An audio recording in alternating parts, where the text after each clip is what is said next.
Vous savez exactement le revenu que vous voulez, mais votre argent ne bouge pas. Vous n'arrivez pas à gagner cet argent, vous n'arrivez pas à l'économiser, vous n'arrivez pas à l'épargner, vous n'arrivez pas à l'investir, il n'y a rien qui se passe. Est-ce que vous vous reconnaissez dans ces phrases-là ? Vous savez exactement le niveau de revenu que vous visez, mais vous restez immobile parce que prendre une décision financière imparfaite vous effraie plus que de continuer à stagner.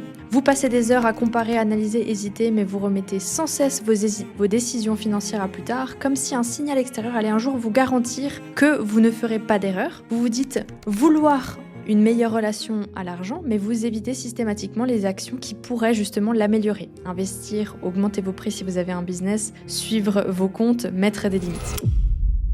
Eh bien, cet épisode est fait pour vous et on va parler d'argent une dernière fois cette année, une dernière fois en 2025. Alors, cet épisode, il n'est pas que fait pour les indépendants, il est fait pour tout le monde qui ne comprend pas comment ça se fait que leur argent ne bouge pas. On va parler des erreurs qui font que l'argent ne bouge pas, on va parler de procrastination, de bonnes méthodes, d'attendre la certitude et de toutes sortes de choses qui pourraient être liées au contexte de la Suisse parce que vous le savez, on vit dans un contexte un petit peu particulier financièrement parlant.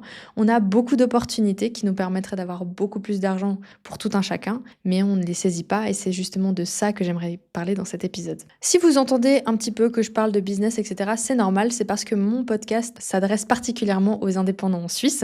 Mais aujourd'hui, on pourra parler un petit peu plus généralement de son argent. Pourquoi ? Parce que je suis dans une situation un petit peu particulière où j'ai rêvé de ça pendant des années. Je vais vous expliquer du coup le contexte qui m'a du coup inspiré à faire cet épisode-là. Alors comme vous le savez peut-être, ceux qui me suivent depuis les tout débuts, c'est-à-dire depuis 2023, on va dire, j'ai toujours parlé d'argent sur les réseaux sociaux, sur TikTok avec mon compte Coach Ton Budget. Et en fait, si vous voulez, j'ai commencé à investir en 2021-2022 par là. Et au début, je dois vous dire que même si j'avais compris les questions d'indépendance financière, les calculs à faire pour devenir libre financièrement, que j'avais compris qu'il fallait investir, etc., et ben je vous le dis tout de suite, je n'y croyais jamais. Je n'y ai jamais cru. Pour moi, en fait, c'était tellement loin et il fallait tellement d'argent pour y arriver que j'étais très loin de comprendre comment ça fonctionnait réellement, en fait. Et puis, de fil en aiguille, j'ai mis des actions bout à bout, toutes ces années, depuis 2021-2022, pour arriver au stade où j'ai une entreprise qui tourne. Vous le savez, j'en parle souvent, j'ai des employés,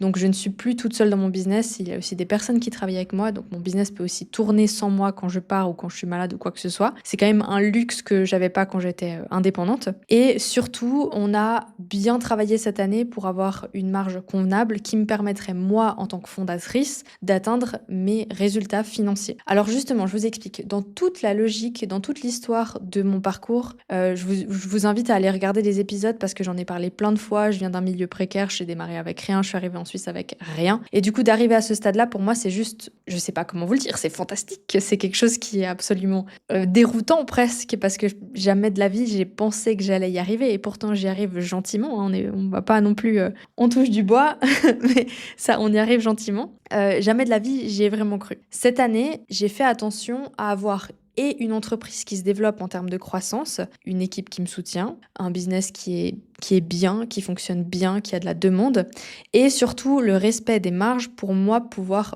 me rémunérer et aussi atteindre ces objectifs financiers derrière. Parce qu'en fait, je pourrais pas vous raconter tout ça, je pourrais pas faire tous ces épisodes sur l'argent si moi j'appliquais pas moi-même ce que je dis. Donc si je vous fais un topo très court sur ma manière de vivre, parce que de nouveau en fait j'ai expliqué ça dans plein d'épisodes sur les thunes plus spécifiquement. Si vous voulez, la manière dont je m'organise, c'est que je vais avoir mon salaire qui couvre absolument toutes mes dépenses perso. J'ai arrêté tout ce qui était shopping compulsif, donc je n'achète plus jamais d'habits sauf si j'en ai besoin. J'ai très peu de dépenses, j'ai un appartement qui me coûte quasiment rien, j'ai pas de dépenses de déplacement, j'ai très peu de dépenses au global. Et du coup, c'est ce qui fait que ça me permet de mettre beaucoup d'argent de côté. Là où je veux en venir, c'est que cette année, j'ai fait attention à avoir un joli chiffre d'affaires, des marges pour me permettre en 2026 de faire mon premier achat immobilier. Donc on arrive justement à ce point où je vais avoir une jolie enveloppe pour faire cet achat immobilier. Vous verrez, je vais documenter l'achat parce que je vais vraiment vous emmener avec moi. Cet achat, c'est pas quelque chose que je fais en nom propre, c'est quelque chose que je fais de manière professionnelle avec justement mes entreprises dans le futur. Je vais tout vous expliquer de toute façon, donc si vous voulez vraiment suivre ça, vous pourrez venir avec moi. Il y a des choses que je connais pas encore, que je vais découvrir sur le chemin et c'est aussi pour ça que je vais vous emmener avec moi dans cette cette série-là. J'avais déjà fait une vidéo en début d'année où je vous parlais de devenir propriétaire.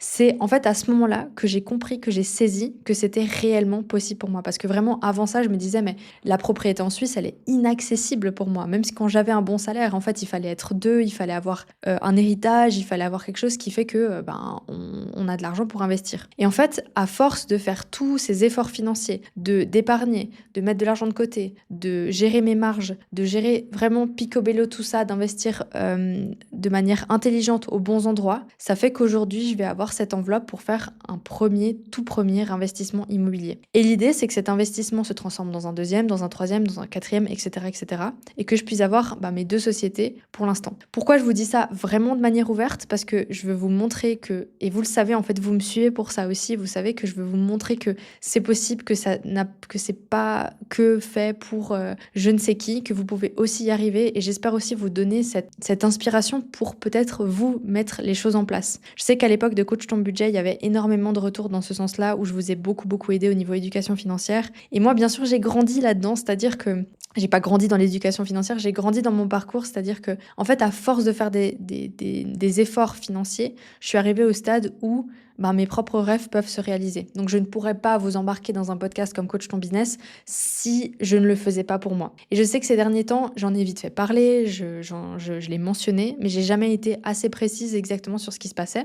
Alors, vous allez voir, effectivement, il va y avoir une série vraiment spécialement sur ça. Le podcast, il reste sur les sujets de thunes et puis de business en Suisse et tout. Mais aujourd'hui, on va parler justement de cette procrastination financière de laquelle j'espère vous retirer avec mes petits conseils. Alors, souvent, il y a 4 sections dans cet épisode, donc vous allez voir, je vais vous emmener à chaque fois au travers de toutes ces constatations et de tout ce plan d'action. La première chose à comprendre, c'est que la procrastination financière, souvent, c'est une stratégie de survie. C'est-à-dire que vous allez éviter de prendre des décisions financières comme l'investissement, comme l'augmentation de vos prix si vous êtes indépendant, comme le fait de regarder vos chiffres, de ne pas faire votre comptabilité, etc. Ou de ne pas lancer justement votre business, lancer ce truc qui ferait que vous avez plus d'argent, vous pouvez gagner plus d'argent. Par exemple, refuser d'investir cet argent pour un bien immobilier. En fait, vous allez ne rien faire. Vous préférez rester là parce que c'est confortable, parce que vous allez éviter de faire une erreur, vous allez éviter de faire un constat qui va pas vous plaire, vous allez éviter de vous faire juger et vous voulez éviter cette situation inconfortable. Le problème, c'est que évidemment, de ne pas faire quelque chose, ça ne va vous emmener nulle part dans la vie parce qu'il vaut mieux se tromper et avoir fait quelque chose et apprendre que ne rien faire parce que vous n'allez jamais rien apprendre. Eh bien, mes chers amis, j'ai une mauvaise nouvelle pour vous, c'est que tout ce qui est confiance et notamment en rapport avec l'argent vient avec l'action et jamais l'inverse. Vous allez prendre confiance dans l'argent au fur et à mesure que vous allez faire des choses. Donc, vous allez commencer à investir des petites sommes et vous allez comprendre comment l'investissement fonctionne. Bon, c'est pas que ça la vérité, il faudrait aussi se former. D'ailleurs, on prépare un webinaire sur ça, l'investissement en bourse en début d'année 2026. Vous allez éviter de demander une augmentation à votre boss parce que vous avez peur d'aller chez lui et lui demander et puis de vous prendre un non, ce que je comprends en même temps, mais qui du coup va pas vous avancer dans le schmilblick. Vous allez éviter de trouver un nouveau job parce que justement on vous a refusé cette augmentation, ou en tout cas parce que vous avez peur de demander l'augmentation et puis parce que vous savez que dans un autre job vous allez pouvoir négocier cette augmentation. Bref, il y a tellement de cas de figure dans lesquels vous allez rester bloqué parce que vous avez peur. Et du coup, vous allez juste rester figé. Et si je peux vous raconter une petite histoire, c'est que au tout début, quand j'ai commencé à investir en bourse, j'avais tellement peur que ça se casse la gueule parce que j'avais investi une fois dans l'or, j'avais investi dans le bitcoin, j'avais fait des petits investissements comme ça au bol parce que je pensais que c'était bien de les faire parce que justement, j'étais pas formée. Et du coup, je me suis formée et c'est comme ça aussi que j'ai pu créer Coach ta bourse derrière. D'ailleurs, si vous avez envie de faire Coach ta bourse, je vous mets le lien en description parce que c'est vrai que j'en parle jamais, mais j'ai quand même une formation pour vous permettre de comprendre ce que c'est l'investissement en bourse. Et du coup, la thématique du webinaire qu'on va faire en début d'année, ce sera justement pour vous expliquer un petit peu comment Coach ta bourse ça fonctionne et ça sera aussi pour vous motiver dans vos ambitions en termes de finances personnelles. Donc n'hésitez pas à aller déjà regarder Coach ta bourse. Donc j'ai commencé à investir avec des ETF et de fil en aiguille, j'ai vu vraiment mon portefeuille augmenter. Donc vraiment au fur et à mesure des mois, je mettais 50 et je vous le dis, mon plus grand regret à ce jour, c'est que j'ai commencé en 2021-2022. Donc il venait d'y avoir, je vais pas dire de bêtises précise avec les dates, mais il y avait eu pas un crash, mais il y avait eu une petite baisse au niveau de la bourse. J'avais investi juste à ce moment-là et du coup, j'ai pu profiter d'une belle montée. Bon, aujourd'hui, je vous dis, n'attendez pas qu'il y ait une baisse pour investir. Une baisse, c'est intéressant parce que oui, c'est les soldes, mais sinon, vous devez pas attendre ça pour investir. C'est complètement ridicule, surtout si vous investissez sur des années et du long terme. Donc moi, ce qui s'est passé, c'est qu'effectivement, j'avais investi dans une bonne période, donc c'est ce qui a fait aussi que mes résultats étaient meilleurs. Mais comme j'ai investi des toutes petites sommes, j'investissais 50, 50, 50, 50, 50, en fait, le résultat en termes de pourcentage, il est énorme. Je crois que j'ai fait 55, plus de 55%, je sais plus exactement, mais c'est énorme. Et je regrette de ne pas avoir fait un petit peu plus confiance à la bourse et j'ai pas mis plus d'argent parce que j'avais trop peur de perdre cet argent. Or, en fait, avec la formation que j'avais faite et puis dans des livres, j'ai lu des livres tout simplement sur comment choisir une action, comment choisir un ETF, etc. J'aurais dû faire confiance à cette connaissance-là parce que je ne me trompais pas dans ce que j'achetais. J'avais choisi des actions et des ETF avec des bons dividendes, avec des bonnes performances sur les 10, pour certains 20 dernières années.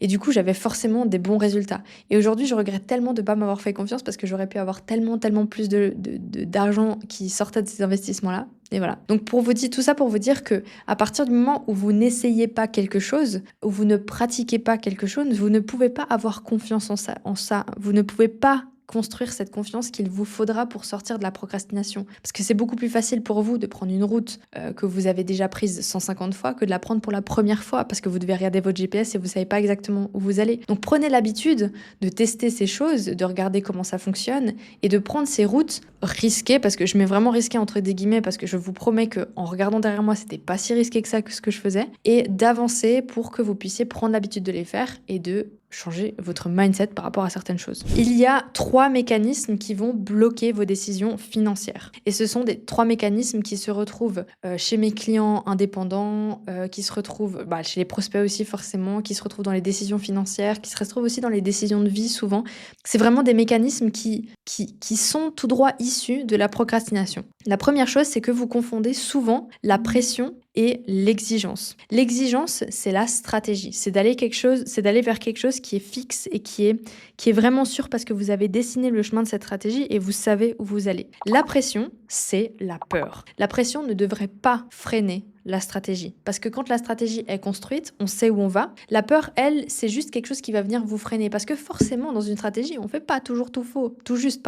On fait pas toujours tout dans les règles de l'art pour qu'on ne se trompe jamais, sinon ça fonctionnerait jamais. La vie va faire en sorte que quand vous vous trompez, vous apprenez quelque chose, vous vous remettez sur le droit chemin et vous avancez de nouveau vers votre objectif et votre vision. Et c'est ça qui est important. Et ce qui va se passer aussi, c'est que moi j'ai vu ça chez plein de gens, vous vous fixez moi je suis parce que c'est l'inverse chez moi, vous vous fixez des objectifs absolument irréalistes par rapport à où vous êtes maintenant. Alors attention, il y a une différence entre faire x10 dans sa tête pour justement viser la lune, arriver dans les étoiles. Il y a une différence entre penser comme ça. Moi, j'appelle ça plutôt la vision. J'appelle ça vraiment la vision, la mission où vous avez envie d'aller dans votre vie, dans ce que vous faites.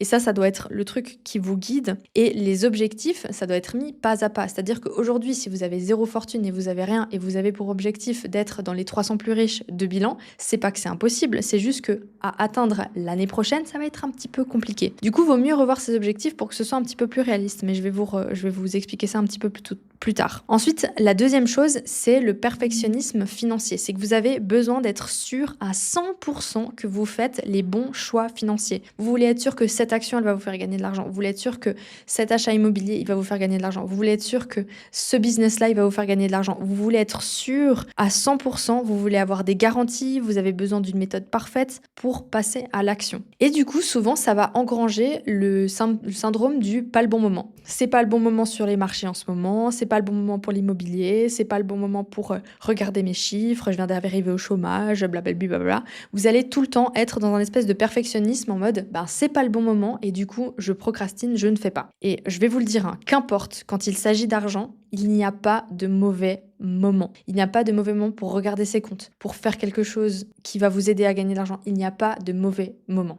Point. Et finalement, ça va être cette fameuse peur de l'échec, cette fameuse peur du rejet. Vous allez avoir peur d'avoir un non, allez avoir peur de perdre de l'argent, vous allez avoir peur, si vous êtes entrepreneur, d'être perçu comme cher, vous allez avoir peur d'être pique-sous, etc., etc. Et du coup, il y a cette grosse peur du rejet ou du jugement qui va vous figer et vous faire procrastiner. Eh bien, mes chers amis, on arrive à la partie 4 où on va revenir à des actions simples et tangibles qui vont vous permettre de reprendre en main vos finances pour avancer. La première chose, c'est que je viens de vous parler de Coach ta bourse, mais avant ça, si vous n'êtes pas à l'aise avec vos finances personnelles, moi je vous conseille de revenir dans Coach ton budget. Revenir parce que je sais qu'il y a beaucoup d'entre vous qui nous écoutent et qui ont déjà fait la formation. Retournez dedans, vous y avez accès à vie. Et pour ceux qui ne l'ont pas encore fait, il y aura les liens dans la description, comme ça vous pourrez aller voir de quoi il s'agit. Coach ton budget va vous aider à reprendre en main vos finances personnelles sur le long terme. C'est-à-dire que ce n'est pas un juste comment faire un budget, etc. Moi je vais dans les objectifs avec vous, je vous montre comment ça fonctionne, tout ce qui est levier financier,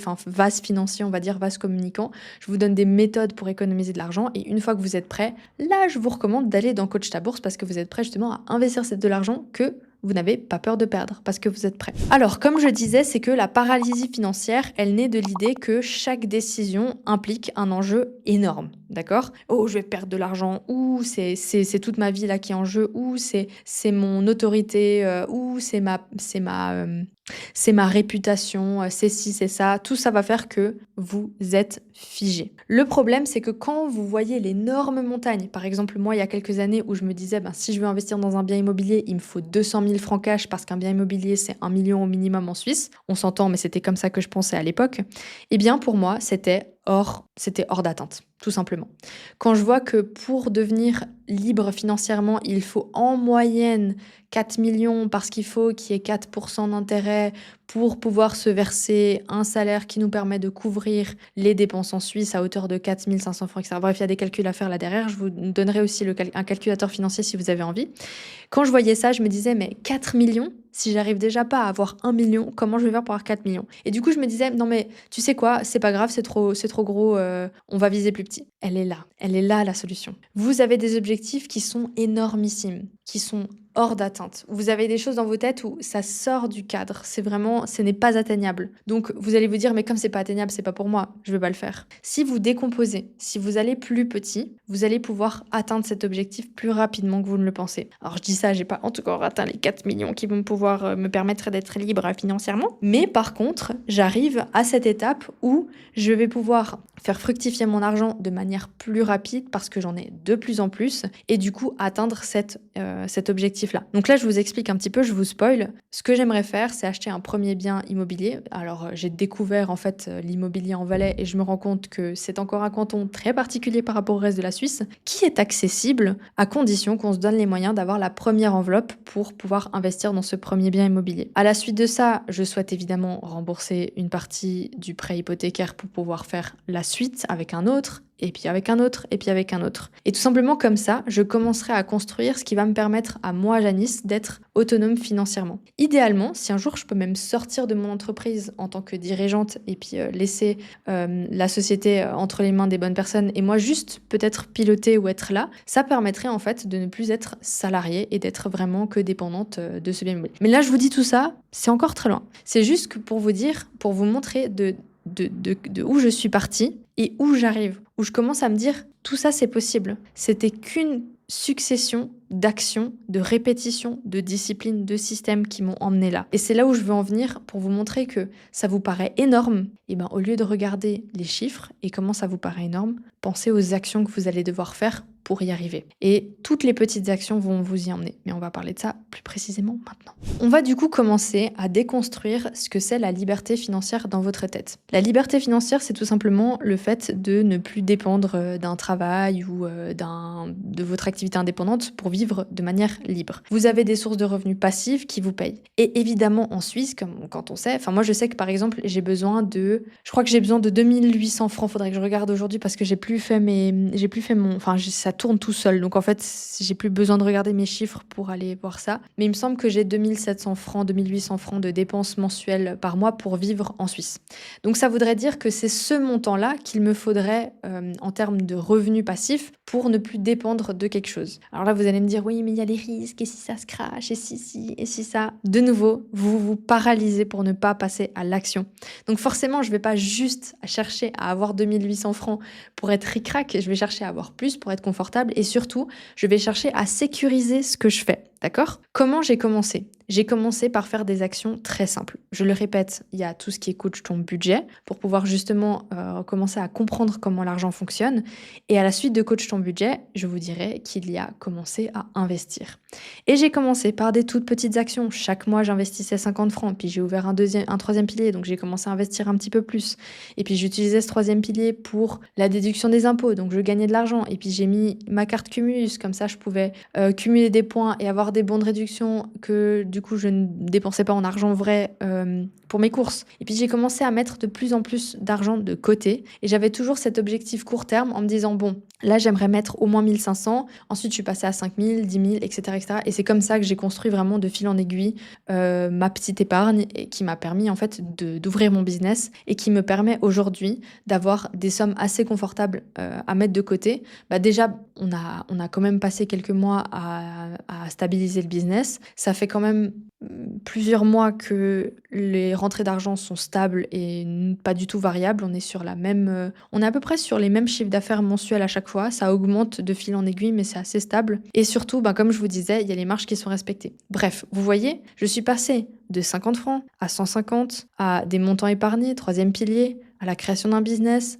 à la gestion de mes marges, à aujourd'hui quelque chose qui va me permettre d'arriver à mon objectif final. Et tout ça, ça s'est passé sur une période de 2 à 3 ans. Alors qu'il y a 2 à 3 ans, je n'y croyais pas du tout. Voici quelques typologies d'actions que vous pouvez entreprendre maintenant, et j'aimerais vraiment que vous les sortez de la tête, ces blocages, qui vont vous permettre d'arriver vers vos objectifs. Déjà, la première chose, c'est une petite action financière, elle doit être faite en moins de 15 minutes. C'est-à-dire que vos habitudes financières, regarder vos comptes, faire un investissement, rebalancer son portefeuille, ce sont des petites actions qui ne vous prennent pas de temps. Elles vous prennent du temps quand ça fait longtemps que vous ne les avez pas fait, quand ça demande du boulot, de la réflexion. D'accord ? Donc si vous ne le faites pas régulièrement, évidemment, ça va être de plus en plus dur de le faire. Et puis vous n'allez pas le faire. Et puis vous allez dire, et puis merde, de toute façon, je suis pas à la rue, etc., etc. Et du coup, vous n'arriverez pas à vos objectifs sans avoir posé de plan. Ensuite, si vous êtes un profil comme moi, c'est-à-dire que vous avez extrêmement peur du risque et que vous avez peur, vous êtes traumatisé par le fait de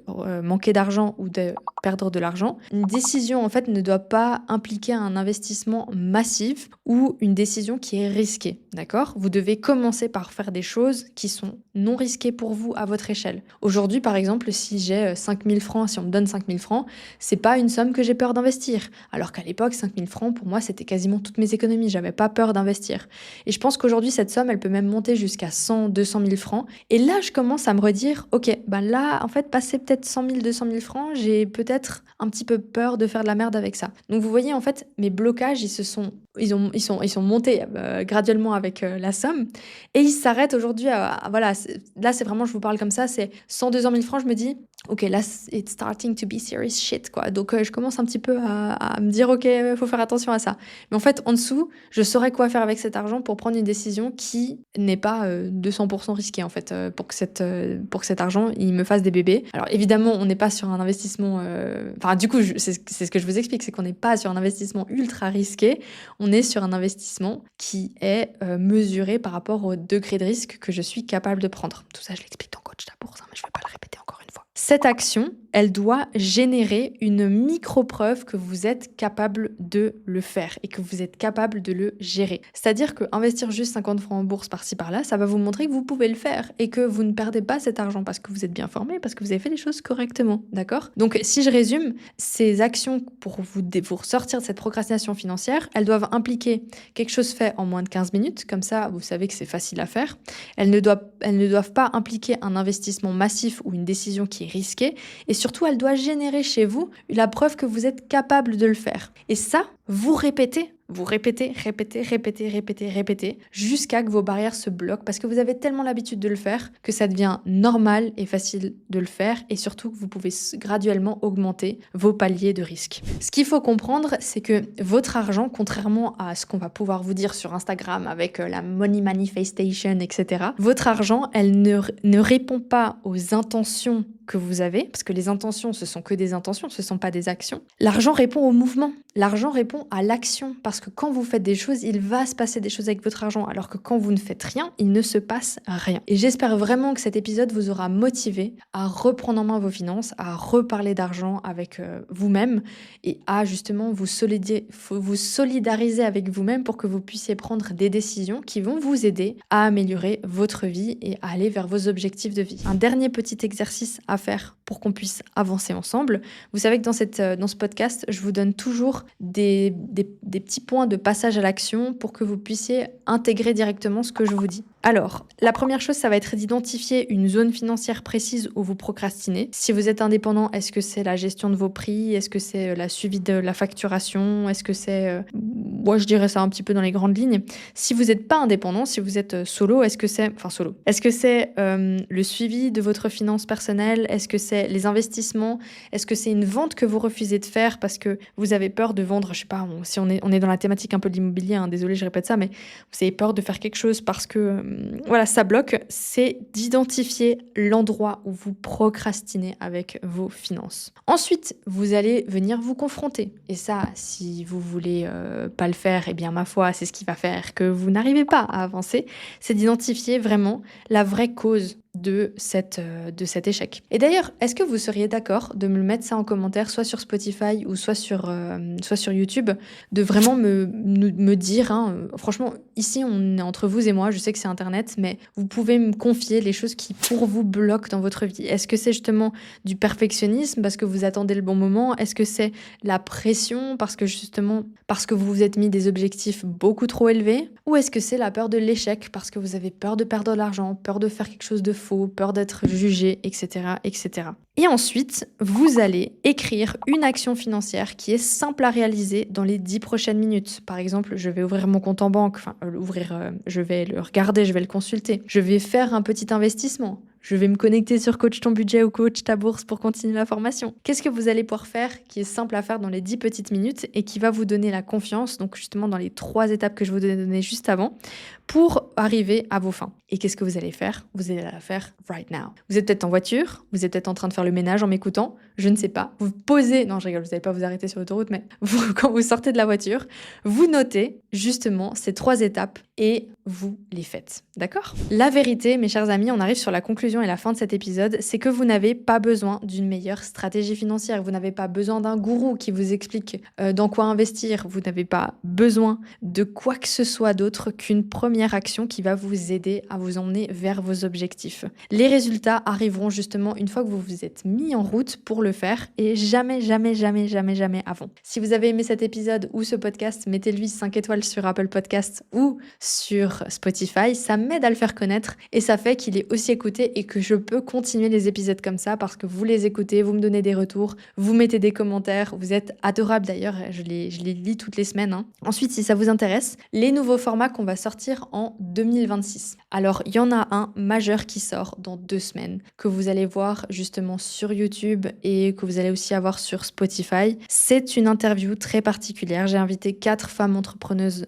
à la table de Gilles Varone. On va parler de sujets parfois piquants, parfois émotionnels autour de l'entrepreneuriat. C'est un projet qu'on va tenter de refaire aussi l'année prochaine, si on trouve les bons sponsors et les bons partenaires pour un projet comme ça. L'année prochaine, il va y avoir du coup une nouvelle thématique, l'investissement immobilier, et particulièrement l'investissement immobilier dans le cadre de son entreprise, parce que je laisse tout ce qui est immobilier aux pros de l'immobilier, donc vraiment à ceux qui vont vous permettre de faire votre premier rachat de bien immobilier en tant que particulier. Vous allez m'accompagner dans cet achat, et c'est pas forcément pour sortir une formation en immo, pas du tout même, c'est pas du tout dans mes intentions, c'est juste pour vous montrer qu'on peut y arriver, et que ça fait partie de la suite quand on commence justement à avoir... Enfin, ça fait partie de la suite, c'est pas obligatoire, mais ça fait partie des choses qu'on peut faire une fois qu'on commence à avoir une belle somme d'argent de côté. Il va y avoir une nouvelle série où je vais aller suivre des entrepreneurs suisses, où on va vous emmener faire des activités en Suisse, donc ça va être assez sympa. Évidemment, le podcast reste de base et on va continuer de temps en temps à faire des vidéos de 15 minutes rentables. Donc c'est ma chaîne, c'est ma série YouTube qui est très courte, où en fait je vous donne des petites actions et en principe je vous emmène avec moi dehors, faire de la peau, discuter, blablater, chitchater. Si vous aimez ce genre de format, il est sur YouTube. Et je vous réserve encore quelques autres surprises parce que évidemment ce n'est pas booké, c'est planifié. Donc avant de vous parler de ces choses-là, j'attends que tout soit bien fixé pour vous en parler. On va aborder des séries spéciales avec l'entrepreneuriat suisse à l'étranger, etc., etc. Bref, plein de choses qui vont se passer sur le podcast Coach ton budget et Coach ton business. C'est marrant que j'ai dit ça comme ça tout d'un coup. Donc si vous voulez, abonnez-vous sur Spotify, abonnez-vous sur YouTube. Il va y avoir beaucoup plus d'épisodes, il va y avoir beaucoup plus de thématiques abordées et je me réjouis trop que vous soyez avec moi là-dedans et je vous dis à tout bientôt.